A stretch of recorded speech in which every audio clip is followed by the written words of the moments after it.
दोस्तों, Hindustan aeronautics limited यानी HAL की बात करें तो बहुत बड़ी गुड न्यूज़ है, या यूँ कह सकते हैं कि बोनस से भी बड़ी खुशखबरी है। एचएएल को महारत्न का दर्जा मिल चुका है। अब आप देख सकते हो, आने वाले समय एचएएल बहुत तेज़ी से अपने कारोबार को बढ़ा पाएंगे। उनको काफ़ी ज़्यादा फ्रीडम मिलेगा। अब सरकार से हर बार पूछने की जरूरत नहीं पड़ेगी। तो यहाँ पे आगे की क्या संभावना उसको समझने की कोशिश करेंगे। यहाँ पे कुछ बड़ी अपडेट है। आनंद राठी की तरफ से नया टारगेट दिया है एचएएल को लेकर, उसको भी इस वीडियो के माध्यम से डिस्कस करेंगे। दूसरी तरफ अगर हम भारत इलेक्ट्रॉनिक्स लिमिटेड की बात करें तो यहाँ पर भी कुछ नई मैनेजमेंट में बदलाव हुआ है, जिसकी जानकारी एक्सचेंज को दी गई है।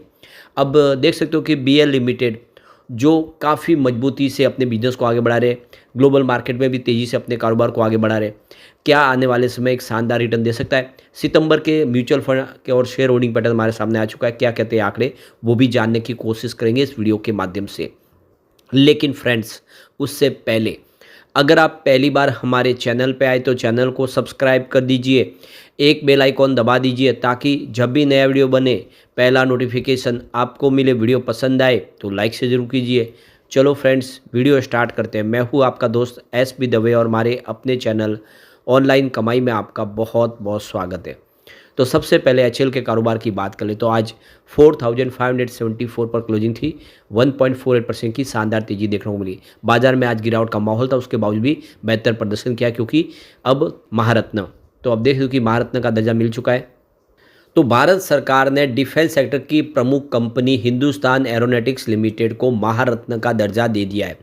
इसी के साथ एचएएल देश की 14वीं महारत्न कंपनी बन चुकी है। एचएएल की बात करें तो रक्षा उत्पादन विभाग यानी डीओडीपी का एक सीपीएसई है, जिसका सालाना कारोबार देखें तो 28,162 करोड़ रुपए के आसपास है। और फाइनेंशियल ईयर 2023-24 के लिए नेट प्रॉफिट 7,595 करोड़ के आसपास रहा है।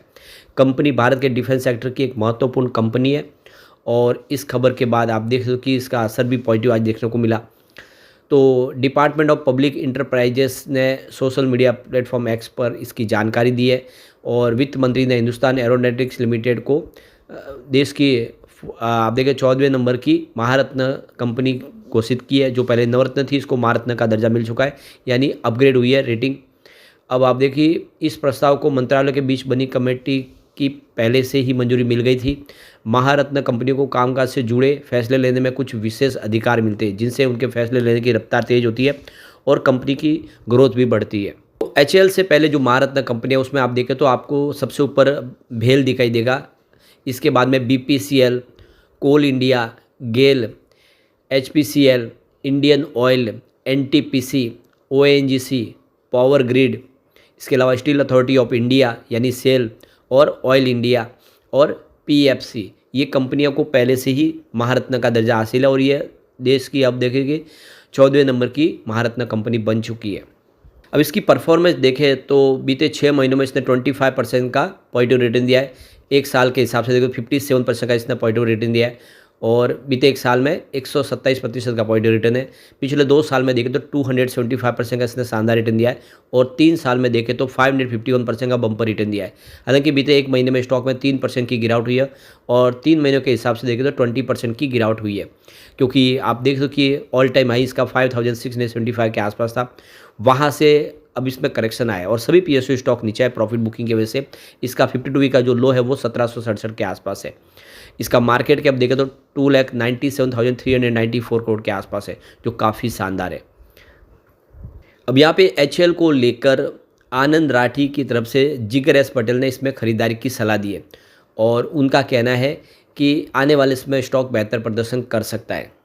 तो आनंद राठी का कहना है कि स्टॉक में काफ़ी ज़्यादा करेक्शन हो चुका है और एक अच्छी अट्रैक्शन वाली प्राइस इसमें दिखाई दे रही है। यहाँ से निवेश किया जा सकता है।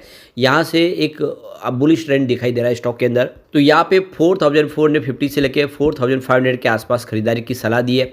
इसका जो टारगेट है वो 4900 का है और इसमें एक स्टॉप लॉस आपको मेंटेन करना है 4260 का। तो 4260 के स्टॉप लॉस के साथ खरीदारी करें और 4900 का टारगेट देखने को मिल सकता है। तो यहाँ पे आनंद राठी ने इसमें खरीदारी की सलाह दी है। अब चलते हैं हम भारत इलेक्ट्रॉनिक्स लिमिटेड की तरफ। तो यहाँ पे देखिए 288 पर क्लोजिंग थी। 1.05% की यहाँ पे तेज़ी देखने को मिली। तो स्टॉक ये भी काफ़ी अच्छा रहा। और डिफेंस सेक्टर के शेयरों के लिए तेज़ी की संभावना बन रही है, क्योंकि सरकार ने ऐलान किया कि आने वाले समय एक्सपोर्ट और बढ़ाया जाएगा। मेक इन इंडिया के तहत बहुत सारे डिफेंस के प्रोडक्ट बना के इसको एक्सपोर्ट किया जाएगा। इस समय रिसेंटली 90 देशों में हम एक्सपोर्ट कर रहे हैं, आने वाले समय और देशों में एक्सपोर्ट बढ़ेगा।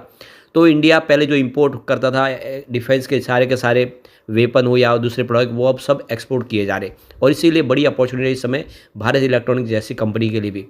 तो काफ़ी बेहतर करता हुआ स्टॉक दिखाई दे रहा है। तो यहाँ पे एक बड़ी अपडेट निकल के आ रही है, देख सकते हो कि बीएल लिमिटेड की तरफ से एक्सचेंज को जानकारी दी है कि उन्होंने नए चार्टर्ड अकाउंटेंट को अपॉइंट किया उनकी कंपनी के लिए। तो messrs Rao and MR chartered accountant के तौर पे अपॉइंट किए गए हैं। 15 अक्टूबर 2024 से उनका कार्यकाल शुरू होगा। तो सेबी के रूल्स के तहत जो भी बदलाव होता है कंपनी के मैनेजमेंट में या उनकी संबंधित किसी भी टीम में, तो उसकी जानकारी एक्सचेंज को देनी होती है, और इसके तहत ही यहाँ पे इन्होंने जानकारी दी है कि उन्होंने अपने बिजनेस के लिए जो चार्टर्ड अकाउंटेंट है उसके तौर पे अब misters Rao and MR group को यहाँ पे अपॉइंट कर लिया है, और उनका कार्यकाल शुरू हो चुका है। कि जो अपॉइंटमेंट हुई थी 19 सितंबर 2024 को हुई थी, और जो टर्म ऑफ अपॉइंटमेंट है वो फाइनेंशियल 2024-25 के लिए है। सबसे बड़ी बात है कि कम से कम 47 साल पुरानी ये चार्टर्ड अकाउंटेंट फर्म है, और 25 इनके पार्टनर्स है, और 25 इनके पास लोकेशन है। तो काफ़ी अनुभवी है, और इसी वजह से ये काम इनको सौंपा गया है। जो आप देख सकते हो कि कंपनी का अनुभव काफ़ी ज़्यादा, कई सालों से कंपनी सेवाएं दे रही है, और इसी वजह से ये इन्होंने अपनी जो देख सकते हो कि कंपनी के अकाउंट का सारा काम इनको सौंपा है। अब यहाँ पे कंपनी के अगर हम फंडामेंटल की बात करें तो काफ़ी शानदार है। इस समय मार्केट कैप 2,11,217 करोड़ के आसपास है। करंट प्राइस की देखें तो 289 की करंट प्राइस है। लो इसका 127 था 52 वीक का, और हाई इसका 340 के आसपास है। इस समय ऊपर के लेवल से करेक्ट भी हो चुका है, और सभी पीएसयू स्टॉक में करेक्शन हुआ है, इसलिए अब जल्दी यहाँ पे एक अच्छी तेज़ी फिर शुरू हो सकती है। स्टॉक का पी 49.90 का है, और अगर इसकी बुक वैल्यू की बात करें तो वो आपको 22.30 दिखाई देगी, और 0.76% का कंपनी डिविडेंड पे आउट करती है, यानी कंपनी आपको अपने प्रॉफिट में हिस्सेदार बनाती है। आरओसी इसका देखें तो 34.60% के आसपास है, जो काफ़ी ठीक लग रहा है, और आरओई इसका 26.30% के आसपास है। इसके अलावा अगर हम बात करें इसके फेस वैल्यू की तो 1 रुपीज़ की है। तो देख सकते हो कंपनी के फंडामेंटल काफ़ी अच्छे हैं, काफ़ी मजबूत कंपनी है, लगातार बिजनेस बढ़ रहा है। अब हमारे सामने सितंबर 2024 का शेयर होल्डिंग पैटर्न भी आ चुका है, उसको एक बार डिस्कस कर लेते हैं। यहाँ पे सरकार की होल्डिंग यानी प्रमोटर की होल्डिंग अनचेंज है, 51.14% के आसपास है, जो लगातार बनी हुई है। अब बात कर ले एफआई की, तो मार्च 2024 में उनकी 17.56% की होल्डिंग थी, जो जून में घट के 17.43% के आसपास आ गई, और सितंबर आते ये घटते हुए 17.27% के आसपास आ गई। तो पिछले 2 क्वार्टर से एफआई की कुछ होल्डिंग कम हुई है। वैसे एफआई बाजार से वो काफ़ी ज़्यादा अपनी निकासी कर चुके हैं, ऐसे में हल्की सी होल्डिंग तो यहाँ पे कम होनी थी, कोई बड़ी होल्डिंग कम नहीं हुई है, 1% से नीचे है, इसलिए कोई चिंता की बात नहीं है।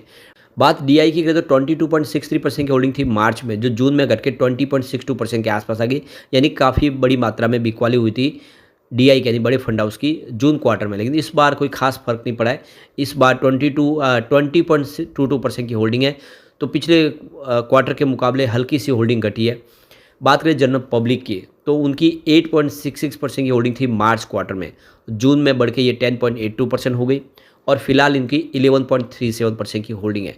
तो जनरल पब्लिक की होल्डिंग जो सिंगल डिजिट में थी, फिलहाल डबल डिजिट में आ चुकी है, लेकिन अभी भी कोई खास बड़ा निवेश नहीं है। और डिफेंस सेक्टर के लिए सरकार की तरफ से जो अनाउंसमेंट एक के बाद हो रही है वो बहुत ही शानदार है, और ऐसे में आने वाले समय ये स्टॉक कमाल कर सकते हैं। और यहाँ तक कि एचएल, जिसको अब महारत्न का दर्जा मिल चुका है, कंपनी आने वाले समय बेहतर करेगी। आपके लिए एक तरह से ये देखें बोनस से बड़ी गुड न्यूज है, आने वाले समय इसमें निवेश करेंगे आपका निवेश कई गुना बढ़ सकता है, क्योंकि इसके अंदर वो सारा पोटेंशियल है। तो दाव लगाना चाहिए दोनों स्टॉक में लॉन्ग टर्म का नजरिया लेके।